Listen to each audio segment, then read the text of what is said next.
இன்றைக்கி இருக்கிற காலகட்டத்தில் மக்கள் யார்கிட்ட போயிட்டு உங்களுக்கு தெரிஞ்ச ஒரு நோயை பற்றி சொல்லுங்கள், ரொம்ப கொடுமையான நோய் என்னவாக இருக்கும் அப்படின்ற கேள்வி நம்ம கேட்டோம்னா அவங்க சொல்கிற 10ல் 8 பேர் நம்மக்கிட்ட சொல்கிற பதில் என்னவாக இருக்கும் அப்படின்னா கொரோனா இல்லை டெங்கு இந்த மாதிரியான நோய்கள் தான் சொல்லுவாங்க. கோவிடை பொறுத்த வரைக்கும் மக்கள் எக்கனாமிக்கலாகவும் சரி, சோஷியலாகவும் சரி, இல்லை ஹெல்த் வைஸாகவும் சரி நிறைய பாதிப்புகள் இழப்புகள் பார்த்ததுனால அவங்க மனசில் நோய் அப்படின்னாலே இந்த மாதிரி ஒரு கம்யூனிகபிள் டிசீஸ் தான் ஞாபகம் இருக்கும். மேபி அது டெங்குவாக இருக்கலாம், இல்லை ஒரு சிக்கன் குனியாவாக இருக்கலாம், இல்லை ஏதோ ஒரு இப்போது ரீசெண்டாக நம்ம நியூஸில் பார்த்தோம் அப்படின்னா இன்ஃப்ளூயன்ஸா ஃபீவர் பரவிட்டு இருக்கு. இப்போ தமிழகத்தில் நிறைய இன்ஃப்ளூயன்ஸா பரவுது, குழந்தைகள் ஜாக்கிரதையாக இருக்கணும், குழந்தைகளுக்குலாம் அந்த ஃபீவர் பரவுது அப்படின்றாங்க. ஸோ எந்த ஒரு நியூஸ் சேனல் ஓப்பன் பண்ணாலும் எப்பயுமே ஒரு கம்யூனிகபிள் டிசீஸ் வந்து ஹெட்லைன்ஸ்லேயே இருக்கும்.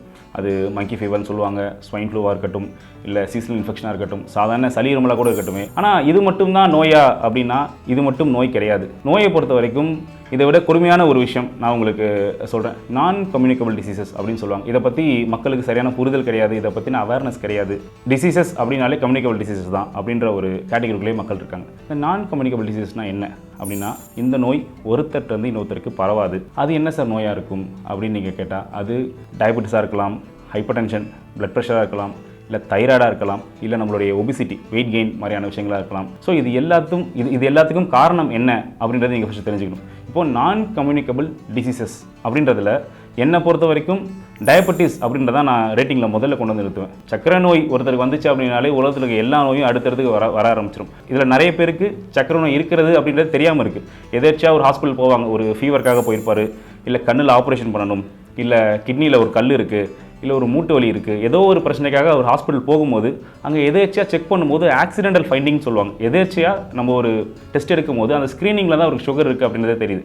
ஏன்னா சுகர் அப்படின்ற ஒரு விஷயம் உடனேலாம் யாருக்கும் தெரியாது. இப்போ லோ சுகர் அப்படின்னா கூட உடனே மயக்க வரும், உடனே தலை சுத்தல் இருக்குது, எனக்கு லோ சுகர் ஆகிடுச்சு அப்படின்னு உங்களால் உடனே சொல்ல முடியும். ஆனால் அந்த சுகர் அதிகமாகுது பார்த்தீங்களா, அந்த விஷயம் மக்களுக்கு அவ்வளோ சீக்கிரம் தெரியாது. அது 300 400 5 வருஷம் 10 வருஷம் இருக்கிற மக்கள் எல்லாமே இருக்காங்க. இந்த டயபெட்டிஸை பொறுத்த வரைக்கும் ICMR என்ன சொல்கிறாங்கன்னா, இந்திய அளவில் 8 கோடி மக்களுக்கு மேலே டயபெட்டிஸ் இருக்குது அப்படின்னு சொல்கிறாங்க. அது மட்டும் இல்லை 25 மில்லியன் மக்கள் ப்ரீ டயபெட்டிக்காக இருக்காங்க அப்படின்றாங்க. ப்ரீ டயபெட்டிக்னா என்ன சார் அப்படின்னா, நீங்கள் டயபெட்டிஸும் கிடையாது, நார்மலாகவும் இல்லை, அந்த நடுவில் ஒரு ஸ்டேஜில் இருக்கீங்க. இன்னும் ஒரு 5 வருஷம் போச்சுன்னா உங்களுக்கு கண்டிப்பாக சுகர் வந்துடும். அந்த ஒரு மதில்மேல் பூனை அப்படின்னு பார்த்தீங்களா, அந்த ஒரு கேட்டகரியில் இருக்காங்க. இதில் இன்னும் என்ன ஒரு ஷாக்கிங் ட்ரூத் அப்படின்னு பார்த்தோம்னா, இருக்கிற டயபெட்டிஸ் பேஷண்ட்டில் அரௌண்ட் 25%, அதாவது 1/4 ஆஃப் த இந்தியன் பாப்புலேஷன், நம்ம இந்தியாவில் இருக்கிற கால்வாசி மக்கள் தொகை, டயபெட்டிஸ் இருக்கிற மக்கள் தொகை தமிழகத்தில் தான் இருக்காங்க.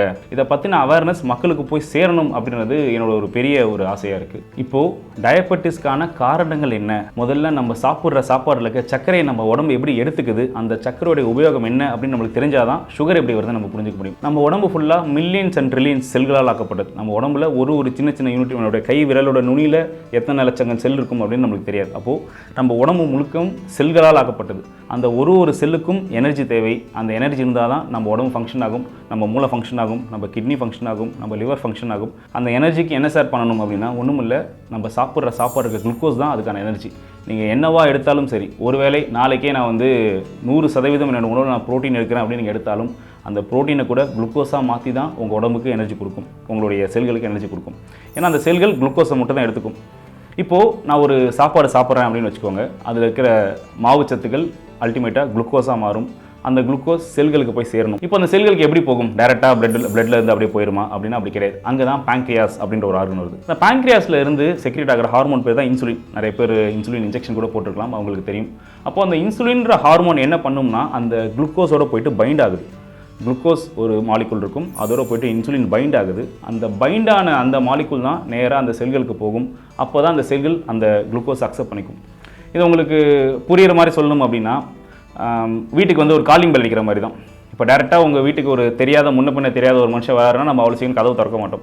அதே நம்ம லென்ஸில் பார்க்கும்போது ஒரு தெரிஞ்ச ஒரு மனுஷர் வந்து ஒரு தெரியாத ஒருத்தர் கூட்டிகிட்டு வரான்னா நம்ம ஆட்டோமேட்டிக்காக கதவு தந்து உள்ளே விடுவோம். அந்த மாதிரி தான் நீங்கள் லென்ஸில் பார்க்கும்போது உங்களுக்கு வெல் நோன் பர்சன் ஒருத்தர் ஒருத்தர் கூட்டிகிட்டு வராது அப்படின்னா நம்ம கதவு தந்து உள்ளே வழி விடுவோம். அந்த மாதிரி தான் இன்சுலினோட பைண்டான குளுக்கோஸை எப்போவுமே நம்ம செல் உள்ளே எடுத்து நம்ம செல்லுக்குள்ளே இருக்கிற ஃபங்க்ஷனுக்கு அதை யூஸ் பண்ணிக்கும். சரி சார், இது எப்படி சுகராக மாறுது அப்படின்னா, ஹை கிளைசிமிக் இண்டெக்ஸ் ஃபுட் அப்படின்னு சொல்லுவாங்க. அதாவது உணவு ஒவ்வொன்றும் நம்ம சாப்பிட்ட உடனே எவ்வளவு வேகமாக எவ்வளவு சீக்கிரமாக சர்க்கரையை வெளியே ரிலீஸ் பண்ணுது அப்படின்றத கிளைசிமிக் இண்டெக்ஸ். கிளைசிமிக் இண்டெக்ஸ் அதிகமாக இருக்க ஃபுட்டை நம்ம எடுத்துக்கிறப்போ உள்ளே போயிட்டு அதிகப்படியான குளுக்கோஸ் நம்ம உடம்புல ரிலீஸ் ஆகுது.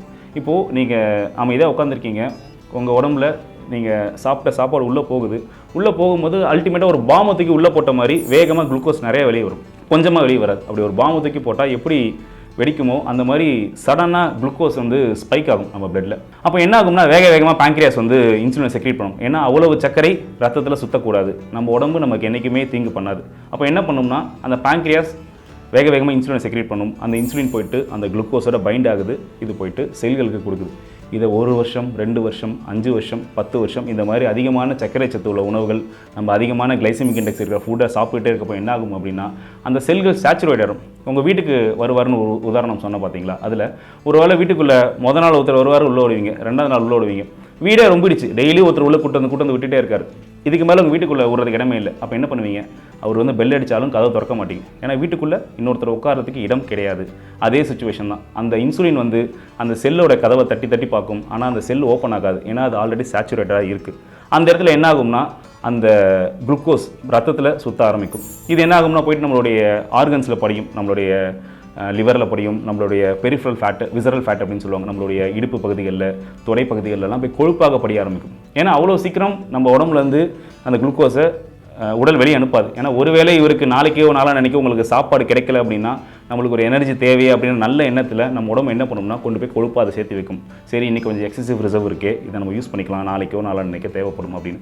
அப்போ இது ஓவர் த பீரியட் இப்படியே ஒரு 5 வருஷம் 10 வருஷம் கொழுப்புகளாக உங்களுடைய உறுப்புகளுக்கு மேலேயும் உங்களுடைய உடலையும் தேக்கி வச்சிட்டோம்னா அதுக்கு மேலே கொழுப்பு தேங்க கூட உடம்புல இடம் இருக்காது.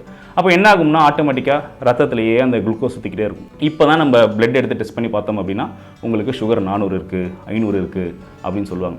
அப்போது இதுக்கு எல்லாத்துக்கும் காரணம் எங்கேருந்து ஆரம்பிக்குது அப்படின்னா நம்மளுடைய உணவில் நம்ம எடுக்கிற அந்த கிளைசமிக் இண்டெக்ஸ், அதிகமாக கிளைசமிக் இண்டெக்ஸ் இருக்கிற ஃபுட்டை தான் நம்ம காரணமாக சொல்லுவோம். இதை தான் நான் வந்து நம்ம டாக்டர்ஸ் என்ன சொல்லுவாங்க, டைப் 2 டயபெட்டிஸ் அப்படின்னு சொல்லுவாங்க. இப்போது நம்ம உடம்புல தேவையான அளவு இன்சுலின் செக்ரீஷன் ஆகுது, ஆனால் ஒரு பக்கம் அதிகமான சர்க்கரை சத்துக்கள் நம்ம உள்ள சாப்பிட்டுக்கிட்டே இருக்கும். அப்போ என்ன ஆகும்னா இந்த சர்க்கரை சத்தை கொண்டு போய் சேர்க்குற அளவுக்கு செல்களில் இடம் இருக்காது, அதே சமயத்தில் இன்சுலினும் பத்தாது.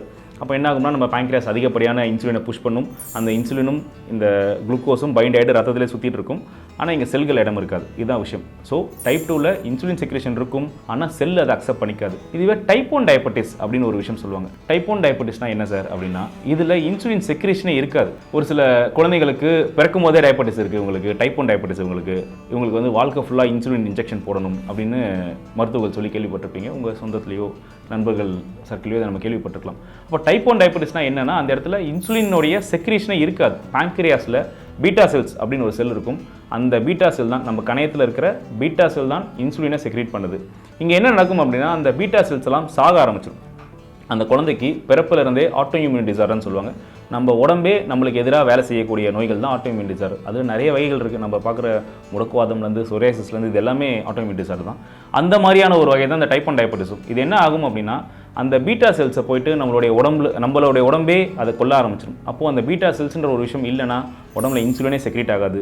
அந்த குழந்தை ஒரு வேளை ஒழுக்கமான உணவு பழக்க வழக்கத்தில் இருந்தாலும் அந்த குழந்தைக்கு இன்சுலின் செக்ரேட்டே ஆகலை அப்படின்றப்போ ஆட்டோமேட்டிக்காக அந்த குழந்தைக்கு வெளியே இருந்து நம்ம இன்சுலின் சப்ளிமெண்டேஷன் கொடுக்குற நிலைமைக்கு ஆளாக்கப்படுறோம். அதனால் அதை டைப் 1 டயபெட்டிஸ் அப்படின்னு சொல்லுவாங்க.